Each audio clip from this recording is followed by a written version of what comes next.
गौर से सुनिए दोस्तों, क्या आपने कभी खुद से यह सवाल किया है कि जिंदगी में आपकी सबसे बड़ी दुश्मन कौन है? क्या वो लोग हैं जो आपकी पीठ पीछे बातें करते हैं? क्या वो हालात हैं जो आपको बार बार गिराते हैं? या फिर वो मुश्किलें हैं जो बिना दस्तक दिए हर वक्त सामने आ खड़ी होती हैं? सच बताऊं, आपकी असली लड़ाई इन सब से नहीं है। असली जंग कहीं बाहर नहीं, वो तो आपके अंदर चल रही है। हाँ, यह जंग बाहर की दुनिया से बड़ी है। बाहर के हालात आपको गिरा सकते हैं, लेकिन आपका मन अगर वह बेकाबू हो गया तो आप अपनी ही बनाई कैद में बंद हो जाते हैं। और यही सबसे खतरनाक कैद है। जरा सोचिए, कितनी बार ऐसा हुआ है कि आप पढ़ाई करना चाहते थे लेकिन मोबाइल ने जीत ली। आप काम पर फोकस करना चाहते थे लेकिन मन बार बार टालमटोल करता रहा।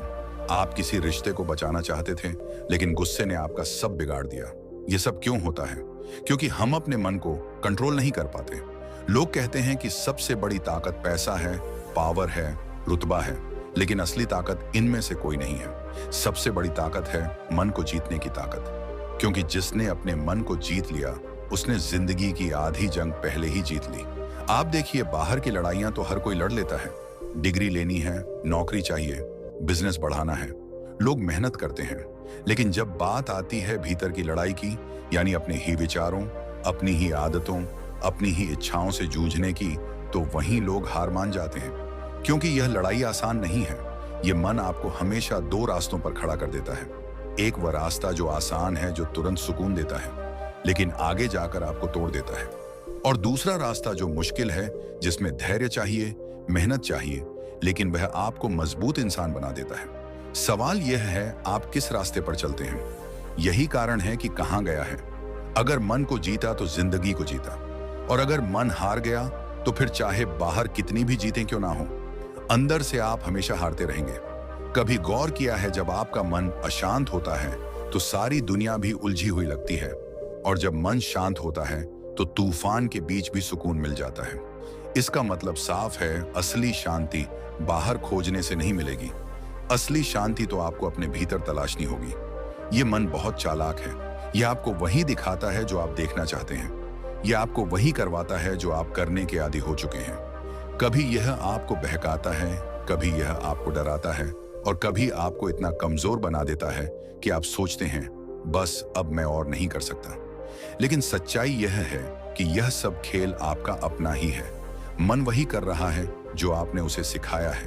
और सबसे बड़ा सच यह है कि यह मन आपका मालिक नहीं होना चाहिए, यह आपका नौकर होना चाहिए। लेकिन आज ज्यादातर लोग अपने ही नौकर को मालिक बनाकर जी रहे हैं। जरा रुकिए और खुद से पूछिए, क्या मैं अपने मन को चला रहा हूं या मेरा मन मुझे चला रहा है? अगर जवाब यह है कि मन मुझे चला रहा है, तो समझ लीजिए अभी आपको बहुत लंबा सफर तय करना है। क्योंकि अगर मन बेकाबू है तो आपकी पूरी जिंदगी बेकाबू है। बाहर की लड़ाई आसान है, अंदर की लड़ाई कठिन है। बाहर की जीत अस्थायी है, लेकिन अंदर की जीत हमेशा के लिए है। और यही लड़ाई है जो आपको इंसान से ऊपर उठाकर एक ऐसा व्यक्तित्व बना देती है जिसे देख दुनिया कहे, हाँ, इसने खुद को जीत लिया। तो दोस्तों, यह वीडियो उसी सफर की शुरुआत है। यहां हम मिलकर समझेंगे कि मन क्या है, यह हमें कैसे चलाता है, और क्यों असली लड़ाई बाहर की नहीं बल्कि अंदर की है।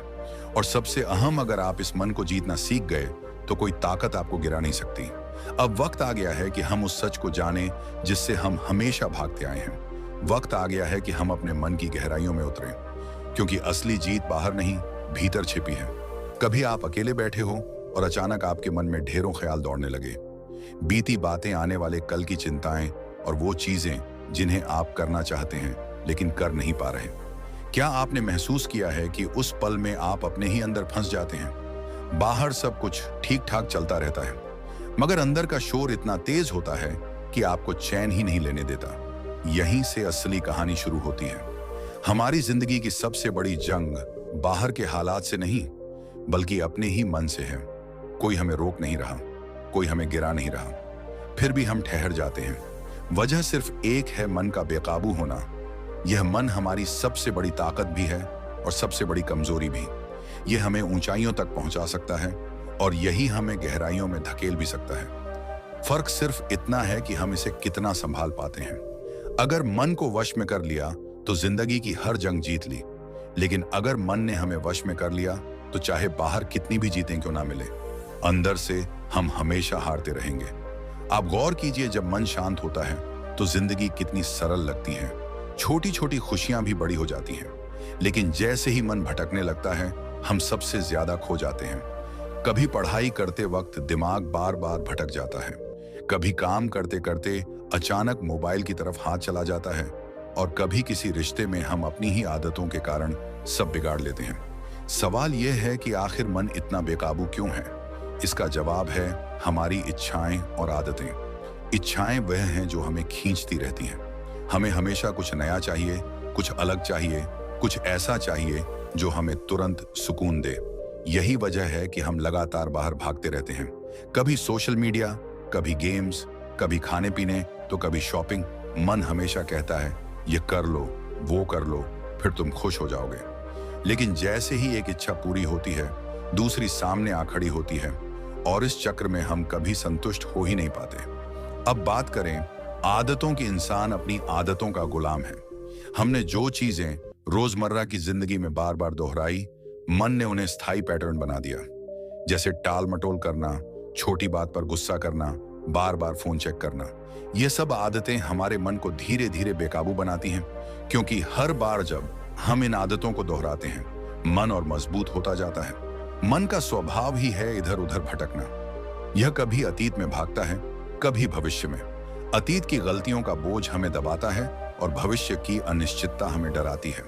नतीजा यह होता है कि हम वर्तमान को जी ही नहीं पाते। एक उदाहरण लीजिए। मान लीजिए आप पढ़ाई करने बैठे हैं, किताब खुली हुई है, मगर आपका मन कह रहा है पहले मोबाइल चेक कर लेता हूं, फिर पढ़ूंगा। आप मोबाइल उठाते हैं 5 मिनट के लिए, लेकिन वही 5 मिनट कब आधा घंटा बन जाते हैं आपको पता ही नहीं चलता। किताब अब भी खुली है, लेकिन मन कहीं और खो चुका है। यही है मन का खेल। या सोचिए, आप ऑफिस में काम कर रहे हैं और अचानक किसी सहकर्मी ने कुछ कह दिया। आपका मन तुरंत गुस्से से भर जाता है। आप काम छोड़कर उसी गुस्से में डूब जाते हैं। असल में वहां सिर्फ एक छोटी सी बात थी, लेकिन मन ने उसे इतना बड़ा बना दिया कि आपका पूरा दिन बिगड़ गया। यही है मन की सबसे बड़ी ताकत। ये छोटी चीजों को बड़ा बना देता है और आपको उसी में उलझा देता है। असल में मन बेकाबू इसलिए है क्योंकि हमने उसे कभी काबू करना सीखा ही नहीं। हम बाहर की दुनिया को तो समझते रहे, लेकिन भीतर की इस सबसे शक्तिशाली ताकत को कभी पहचान ही नहीं पाए। और जब तक मन को पहचान नहीं पाओगे, तब तक वह तुम्हें चलाता रहेगा। तो अगली बार जब आपका मन इधर उधर भटके, जब वह आपको इच्छाओं और आदतों की तरफ खींचे, तब एक पल रुककर खुद से पूछिए, क्या मैं मन को चला रहा हूं या मन मुझे चला रहा है? यही सवाल आपके भीतर बदलाव की शुरुआत करेगा।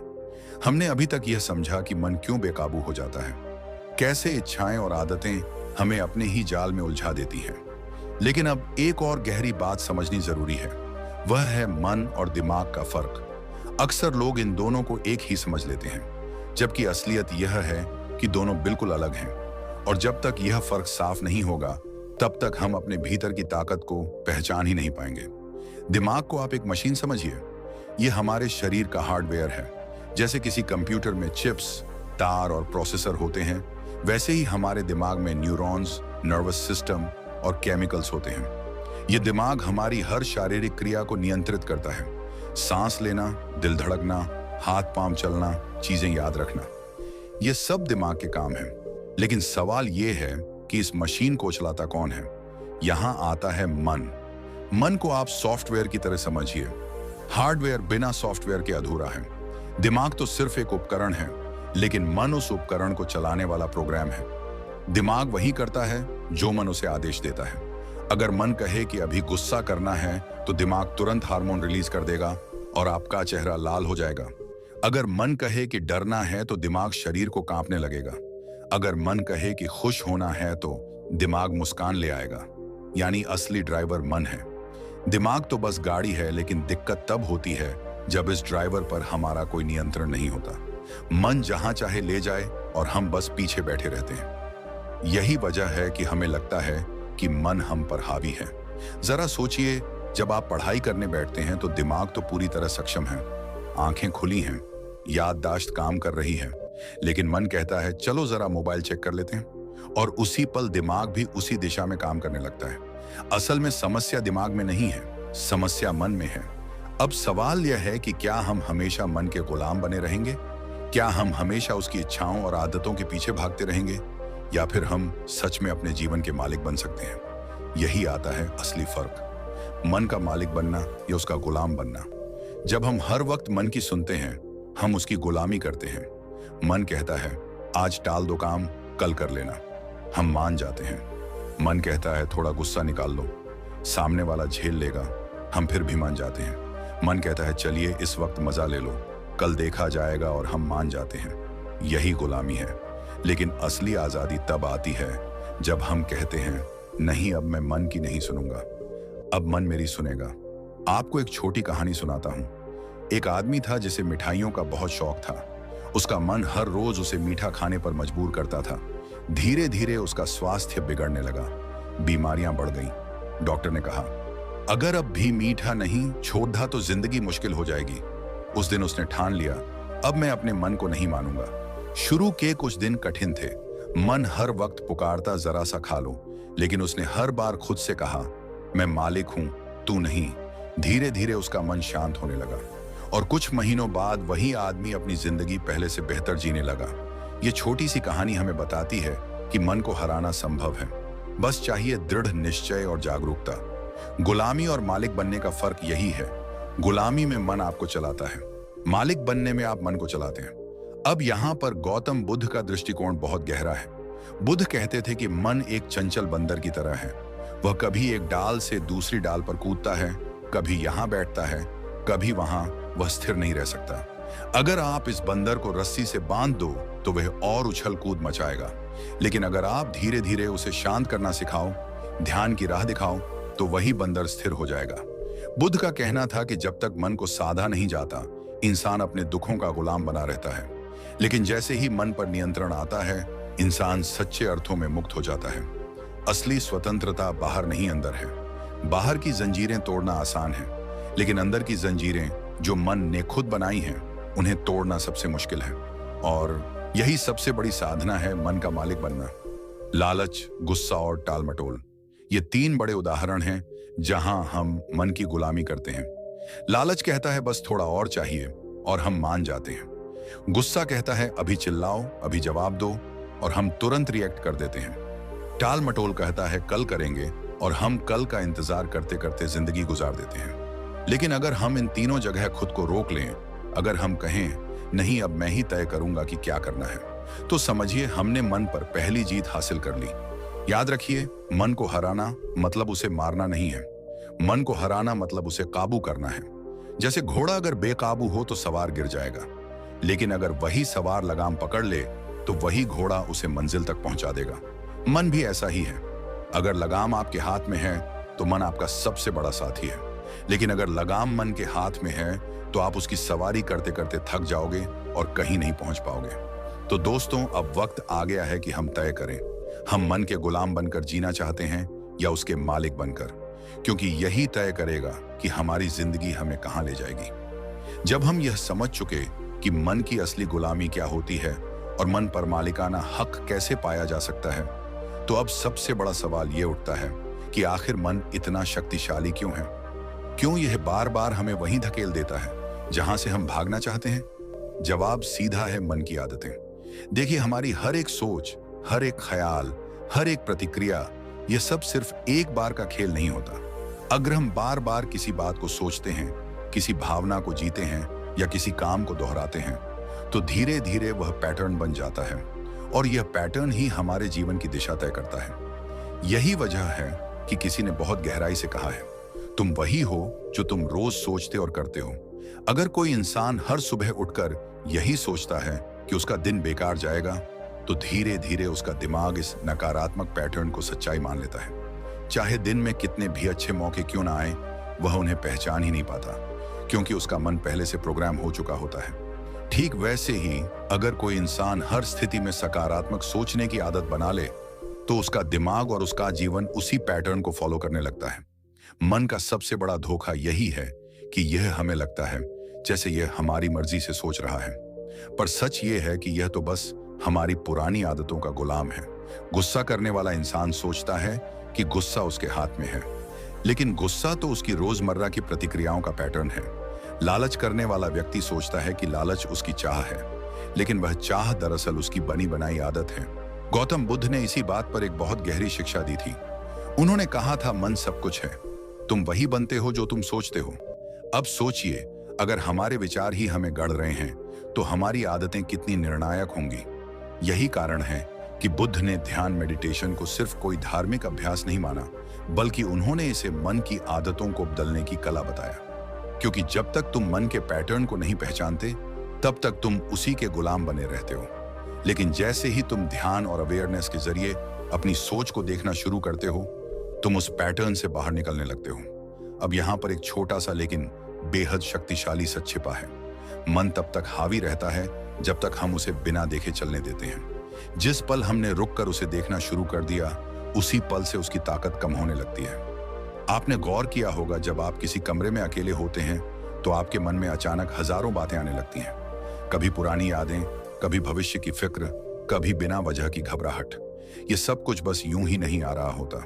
ये सब आपके मन की आदतों का खेल होता है। लेकिन अगर उसी वक्त आप थोड़ी देर के लिए रुक जाएं और चुपचाप उन विचारों को देखें, तो आपको लगेगा कि ये सब बस बादल हैं जो आते हैं और चले जाते हैं। यही है अवेयरनेस की ताकत। अवेयरनेस का मतलब है अपने विचारों और भावनाओं को ऐसे देखना जैसे कोई तीसरा व्यक्ति उन्हें देख रहा हो। मान लीजिए आपके मन में गुस्सा आ रहा है। अगर आप बिना सोचे उस गुस्से में प्रतिक्रिया देंगे तो वह आदत और मजबूत होगी। लेकिन अगर आप उस पल सिर्फ खुद से कहें, हाँ अभी मेरे अंदर गुस्सा उठ रहा है, और कुछ सेकंड रुककर बस उसे देखें, तो अचानक आपको लगेगा कि गुस्से की जड़ उतनी गहरी नहीं है जितनी आप सोच रहे थे। गौतम बुद्ध यही सिखाते थे कि जब तुम अपने मन को देखना सीख जाते हो, तब तुम्हारे विचार धीरे धीरे अपनी पकड़ खोने लगते हैं। बुद्ध ने कहा था, अज्ञानता में मन तुम्हें खींचता है, ज्ञान में तुम मन को देखते हो। यही देखने की कला ध्यान है। ध्यान का मतलब है चुपचाप बैठना और यह समझना कि मन का असली स्वरूप क्या है। शुरुआत में यह बेहद कठिन लगता है क्योंकि मन भागता है, इधर उधर दौड़ता है। लेकिन धीरे धीरे जब आप हर दिन कुछ पल इसे देखने का अभ्यास करते हैं, तो यह भागना धीमा हो जाता है। अब सवाल है कि हम इसे अपनी रोजमर्रा की जिंदगी में कैसे अपनाएं। इसका जवाब बेहद सरल है। छोटे छोटे रुकने के पलों से मान लीजिए आप किसी काम में डूबे हैं और अचानक मन भारी हो जाता है। उस समय 2 मिनट के लिए रुक जाए, बस अपनी सांसों को देखें, महसूस करें कि वे अंदर बाहर जा रही हैं। बस इतना ही। यह छोटा सा अभ्यास आपके मन को याद दिला देगा कि असली मालिक आप हैं, न कि वह। अगर आप इस अभ्यास को दिन में 2-3 बार भी करते हैं, तो धीरे धीरे आपका मन आपके पैटर्न से बाहर निकलने लगेगा। यही कारण है कि बुद्ध ने माइंडफुलनेस या सचेत रहना को जीवन की सबसे बड़ी शक्ति बताया। उन्होंने कहा था कि इंसान का असली दुख बाहर की दुनिया से नहीं आता, बल्कि उसके भीतर के पैटर्न से आता है। जब तुम उस पैटर्न को देख लेते हो, तो तुम अपने दुख से बाहर निकलने की राह पा लेते हो। तो याद रखिए, मन को हराने का कोई मतलब नहीं है। मन को हराने की कोशिश करने से वह और शक्तिशाली हो जाता है। असली खेल है मन को देखना। जैसे ही आप उसे देखने लगते हैं, उसका जादू टूट जाता है। धीरे धीरे यह देखने की आदत ही आपके जीवन की सबसे बड़ी आजादी बन जाती है। जब हम यह संभाल लेते हैं कि ध्यान और अवेयरनेस मन की आदतों को बदलने की असली चाबी है, तब अगला सवाल उठता है, क्या यही सब काफी है? क्या सिर्फ थोड़ी देर रुक जाना और सांसों को देखना हमें उस अशांत मन से मुक्त कर देगा जो हर पल हमें खींचता है? यहीं पर आता है गौतम बुद्ध का दृष्टिकोण। बुद्ध ने मन को एक जगह स्थिर बैठने वाला शांत साथी नहीं कहा, बल्कि उसकी तुलना एक अशांत बंदर से की। बंदर कभी भी एक जगह पर टिक कर नहीं बैठता। वह लगातार एक डाल से दूसरी डाल पर कूदता है, कभी फल खाने की कोशिश करता है, कभी इधर उधर शरारत करता है। उसी तरह मन भी है, यह लगातार इधर उधर कूदता रहता है। एक पल यह भविष्य की चिंता में डूबा रहता है, दूसरे ही पल अतीत की गलती को पकड़कर बैठ जाता है। कभी यह लालच की डाल पर चढ़ जाता है, तो कभी गुस्से के पेड़ पर लटक जाता है। अब सोचिए, अगर आप इस बंदर को पकड़कर जबरदस्ती बांधना चाहें तो क्या होगा? वह और जोर से उछलेगा और ज्यादा चीखेगा। यही मन के साथ भी होता है। जितना आप इसे दबाने की कोशिश करते हैं, यह उतना ही ज्यादा ताकत से आपको खींच लेता है। बुद्ध ने कहा था, मन को दबाकर नहीं बल्कि साधना और ध्यान से ही काबू किया जा सकता है। साधना का मतलब सिर्फ ध्यान की मुद्रा में बैठ जाना नहीं है। साधना का अर्थ है लगातार खुद को प्रशिक्षित करना, खुद पर नजर रखना और धीरे धीरे उस अशांत बंदर को प्यार से शांत कर देना। जैसे कोई माली रोज अपने बगीचे की देखभाल करता है, खरपतवार निकालता है, पौधों को पानी देता है और समय समय पर उनकी कटाई करता है, उसी तरह साधना हमारे मन का बगीचा संभालना है। बुद्ध ने यही रास्ता दिखाया। बाहर भागने से, दुनिया बदलने से शांति नहीं मिलेगी। असली शांति भीतर है। बाहर की चीजें कभी स्थायी नहीं है। आज सफलता है, कल असफलता। आज लोग तारीफ करेंगे, कल आलोचना। अगर शांति इन सब पर निर्भर होगी तो वह कभी टिक नहीं पाएगी। असली शांति तो तभी मिलेगी जब मन काबू में होगा। और यह बात सुनने में जितनी सरल लगती है उतनी कठिन भी है, क्योंकि मन को काबू करना मतलब है उसकी हर हरकत को देखना, हर छल को पकड़ना और बार बार खुद को याद दिलाना कि असली मालिक आप हैं, न कि वह। अब आइए इस विचार को थोड़ी जिंदगी की असल तस्वीरों से जोड़ते हैं। एक छात्र की कल्पना कीजिए। उसके सामने परीक्षा है, किताबें खुली हैं, पर मन बार बार उसे मोबाइल की तरफ धकेल रहा है, या दोस्तों के मैसेज की तरफ, या उस डर की तरफ कि अगर मैं पास नहीं हुआ तो क्या होगा। यही है मन का खेल। लेकिन वही छात्र अगर अपने मन को काबू करना सीख जाए, अगर वह थोड़ी देर सांस लेकर खुद से कहे अभी सिर्फ पढ़ाई पर ध्यान देना है, बाकी सब बाद में, तो वह धीरे धीरे टॉपर बनने की दिशा में चल पड़ता है। फर्क ज्ञान में नहीं होता, फर्क मन की पकड़ में होता है। ठीक यही बात बिजनेस में भी लागू होती है। सोचिए, जब बाजार नीचे गिरता है तो ज्यादातर लोग घबराकर गलत फैसले ले लेते हैं। वे अपने मन की घबराहट से हार जाते हैं। लेकिन जो धैर्य रखता है, जो अपने मन को शांत करके परिस्थिति का विश्लेषण करता है, वही लंबे समय में सफल होता है। यही कारण है कि दुनिया के बड़े बड़े बिजनेस लीडर्स बार बार कहते हैं कि असली खेल सिर्फ ज्ञान या संसाधनों का नहीं है, बल्कि मानसिक नियंत्रण का है। अब रिश्तों की तरफ आइए। हर झगड़े, हर टूटते हुए रिश्ते की जड़ में मन का बेकाबू होना छिपा है। जब गुस्से के वक्त हम तुरंत प्रतिक्रिया दे देते हैं, जब अहंकार के कारण हम सामने वाले की बात सुनने से मना कर देते हैं, तो रिश्ते बिगड़ते हैं। लेकिन अगर उसी पल हम एक सांस लें, खुद को देखें और मन के कहे बिना जवाब दें, तो आधे से ज्यादा झगड़े वहीं खत्म हो जाएं। रिश्तों की मिठास मन पर काबू रखने से ही बचती है। तो फिर सवाल उठता है, हम मन पर यह काबू कैसे पाएं? क्या यह सिर्फ दार्शनिक बात है या इसे प्रैक्टिकली भी अपनाया जा सकता है? यहीं पर आती हैं वे तकनीकें जो सदियों से लोगों को बदलती रही हैं। सबसे पहली तकनीक है माइंडफुलनेस मेडिटेशन। इसका मतलब है हर पल को पूरी जागरूकता के साथ जीना। जब आप खाना खा रहे हो तो सिर्फ खाने का स्वाद महसूस करना। जब आप चल रहे हो तो सिर्फ पैरों की हरकत पर ध्यान देना। धीरे धीरे यह अभ्यास आपको अपने मन के हर उतार चढ़ाव को देखने की ताकत देता है। दूसरी तकनीक है जर्नलिंग, यानी लिखना। लिखना मन को साफ करने का सबसे सरल और गहरा तरीका है। जब आप हर रात अपने विचारों को कागज पर उतारते हैं तो मन का बोझ हल्का हो जाता है। वे पैटर्न जो आपके अंदर छिपे रहते हैं अचानक आपके सामने शब्दों में आ जाते हैं, और जैसे ही आप उन्हें देखते हैं उनका असर कम हो जाता है। तीसरी तकनीक है पॉज लेना। जिंदगी में बहुत बार हम तुरंत प्रतिक्रिया दे देते हैं। किसी ने कुछ कहा और हमने जवाब दे दिया, किसी ने गलती की और हमने गुस्से से चिल्ला दिया। यही है वह जगह जहां मन हमें हरा देता है। लेकिन अगर आप उस पल सिर्फ 5 सेकंड रुक जाएं, सांस लें और फिर जवाब दें, तो नतीजा पूरी तरह बदल जाता है। यही छोटा सा पॉज आपको अपने मन पर मालिकाना हक दिलाता है।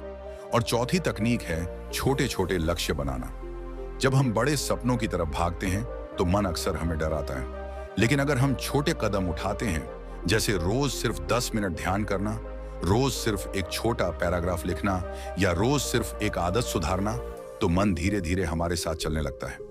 छोटे कदम बड़े बदलाव लाते हैं। गौतम बुद्ध ने इन सब तकनीकों को अपने जीवन में जिया और दूसरों को सिखाया। उन्होंने कहा था, तुम्हारा मन तुम्हारा सबसे बड़ा मित्र भी है और सबसे बड़ा शत्रु भी। अगर तुमने उसे काबू कर लिया तो तुम्हें कोई नहीं हरा सकता, और अगर वह तुम्हें काबू कर ले तो तुम्हें कोई नहीं बचा सकता। यानी असली युद्ध बाहर नहीं है, असली युद्ध भीतर है। बाहर की दुनिया चाहे जैसी हो, जीत हार इस बात पर निर्भर करती है कि अंदर का मन किसके हाथ में है। तो अब सोचिए, अगर आप हर दिन इन तकनीकों का अभ्यास करें, थोड़ी देर ध्यान, थोड़ा लिखना, थोड़ी जागरूकता और थोड़ा पॉज लेना, तो धीरे धीरे आपका मन उसी अशांत बंदर से बदलकर एक वफादार साथी बन जाएगा। और जब मन साथी बन जाता है तो जीवन की हर मुश्किल आसान लगने लगती है। जब हम यह समझ लेते हैं कि मन पर काबू पाने के लिए ध्यान, अवेयरनेस, लिखना और छोटे लक्ष्य जैसी तकनीकें मदद करती हैं। तब भी सवाल यह रह जाता है कि क्या मन को हमेशा ऐसे ही साधना पड़ेगा? क्या यह हमेशा एक जंग बनी रहेगी जहां हमें हर दिन दोहराना पड़ेगा कि रुको, मत बहको, जागो, संभलो? या फिर क्या कोई तरीका है जिससे यह मन खुद ब खुद हमारे साथ चलने लगे, जैसे एक प्रशिक्षित साथी? यहीं पर आता है मन का सिस्टम और उसकी रिप्रोग्रामिंग की समझ। हम अक्सर सोचते हैं कि मन वही है जो हमें मिला है, इसे जैसा है वैसा ही चलाना पड़ेगा। लेकिन असली सच्चाई यह है कि मन और दिमाग दोनों में बदलाव की क्षमता है। विज्ञान इसे न्यूरोप्लास्टिसिटी कहता है। इसका मतलब है कि हमारा दिमाग, हमारी सोच, हमारी आदतें, ये सब पत्थर की लकीर नहीं है, वे बदल सकती हैं। और सबसे आश्चर्यजनक बात यह है कि हमारा दिमाग नई आदतों, नई सोच और नए पैटर्न को सीखने के लिए बना ही है। यानी अगर आपका मन बार बार गुस्से में भटकता है, अगर आपका दिमाग टालमटोल का शिकार है, अगर आप छोटी सी परेशानी से टूट जाते हैं, तो यह आपकी फाइनल सच्चाई नहीं है। यह बस एक पैटर्न है, एक आदत है जिसे आपने सालों से दोहराकर मजबूत बना लिया है। और अच्छी खबर यह है कि उसी तरह आप नया पैटर्न बनाकर उसे बदल सकते हैं। सोचिए, जब कोई इंसान पहली बार गाड़ी चलाना सीखता है तो उसे हर क्लच, गियर और ब्रेक पर बहुत ध्यान देना पड़ता है। लेकिन धीरे धीरे वही चीज आदत बन जाती है। अब उसे यह सब बिना सोचे समझे करने लगता है। यही है हैबिट लूप। इसमें 3 चीजें काम करती हैं। क्यू यानी संकेत, रूटीन यानी हमारी प्रतिक्रिया और रिवॉर्ड यानी उसका नतीजा। उदाहरण के लिए, अगर आपको तनाव होता है, क्यों, और आप तुरंत मोबाइल उठाकर स्क्रॉलिंग शुरू कर देते हैं। रूटीन तो आपको थोड़ी देर के लिए राहत मिलती है। रिवॉर्ड ये लूप बार बार दोहराता है और आदत बन जाता है। अब अगर हमें इस लूप को बदलना है तो हमें नए रूटीन डालने होंगे। यानी क्यों ही रहेगा, तनाव तो आएगा लेकिन प्रतिक्रिया बदल जाएगी। मोबाइल उठाने के बजाय आप 5 गहरी सांसें लेंगे, या 2 मिनट आंखें बंद करके बैठेंगे, या जर्नल में लिखेंगे। शुरू में यह कठिन लगेगा, लेकिन जैसे जैसे आप इसे दोहराएंगे, आपका दिमाग नई तारें जोड़ना शुरू कर देगा। न्यूरोप्लास्टिसिटी का यही कमाल है। यह नए रास्ते बनाता है और यही रिप्रोग्रामिंग है। हम मन के पुराने प्रोग्राम को बदलकर नया प्रोग्राम डाल सकते हैं। पुराना प्रोग्राम कहता है मुश्किल आई तो डरना है। नया प्रोग्राम कहेगा मुश्किल आई तो रुकना है और हल ढूंढना है। पुराना प्रोग्राम कहता है लालच दिखा तो तुरंत पकड़ लेना है। नया प्रोग्राम कहेगा लालच पर रोक लगाकर इंतजार करना है। गौतम बुद्ध ने भी यही बात अलग अंदाज में कही थी। उन्होंने कहा था कि मन वही बन जाता है जो तुम रोज सोचते हो और करते हो। अगर तुम हर दिन करुणा, धैर्य और सादगी का अभ्यास करते हो तो मन वैसे ही ढल जाएगा। और अगर तुम हर दिन गुस्से, जलन और लालच में जीते हो तो मन उसी रूप में ढल जाएगा। यानी मन मिट्टी की तरह है, उसे किस रूप में ढालना है यह तुम्हारे हाथ में है। अब एक पल के लिए सोचो, क्या होगा अगर हम सचेत होकर अपने मन का नया प्रोग्राम बनाएं। मान लीजिए एक छात्र है जिसे हमेशा लगता है कि वह पढ़ाई में कमजोर है। उसका मन प्रोग्राम हो चुका है, मैं नहीं कर पाऊंगा। यही सोच उसे हर बार हरा देती है। लेकिन अगर वह धीरे धीरे अपने प्रोग्राम को बदलना शुरू करें, हर दिन छोटा सा लक्ष्य पूरा करें, हर दिन खुद से कहे कि मैं कर सकता हूं, और हर दिन छोटे छोटे परिणाम देखें, तो उसका दिमाग नई सर्किट बनाएगा और एक दिन वह छात्र वही काम करेगा जिसे वह कभी असंभव मानता था। यही नियम बिजनेस, रिश्तों और आत्मविश्वास पर भी लागू होता है। अगर आप हर बार कठिनाई देखकर भागते हैं तो यह आपका प्रोग्राम है। अगर आप हर बार झगड़े में तुरंत प्रतिक्रिया देते हैं तो यह आपका पैटर्न है। लेकिन अगर आप इन्हें बदलना चाहें तो न्यूरोप्लास्टिसिटी और हैबिट लूप आपके सबसे बड़े साथी हैं। बुद्ध ने इसे साधना का मार्ग कहा। साधना का अर्थ है बार बार वही करना जो सही है, भले ही मन बार बार भटकाए। जब आप यह दोहराते हैं तो मन की दिशा बदलने लगती है। जैसे धारा को मोड़ना कठिन होता है, लेकिन धीरे धीरे आप उसे नई राह पर बहा सकते हैं। यहाँ एक और उदाहरण समझिए। मान लीजिए आपका मन बार बार तुलना करता है, वह मुझसे आगे है, उसके पास ज्यादा है, मैं कम हूं।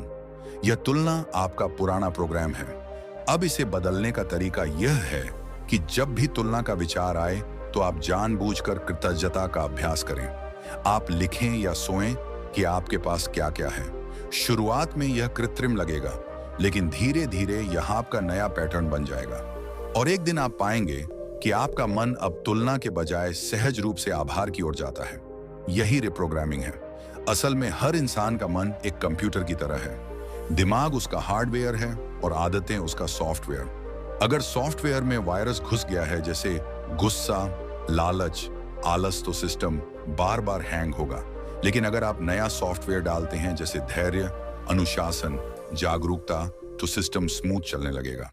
फर्क सिर्फ इस बात का है कि आप कौन सा प्रोग्राम चुनते हैं। गौतम बुद्ध ने यही कहा था कि कोई भी इंसान जन्म से परिपूर्ण नहीं होता। हर इंसान अपने विचारों और कर्मों से परिपूर्ण बनता है। जैसे विचार होंगे, वैसा ही जीवन बनेगा।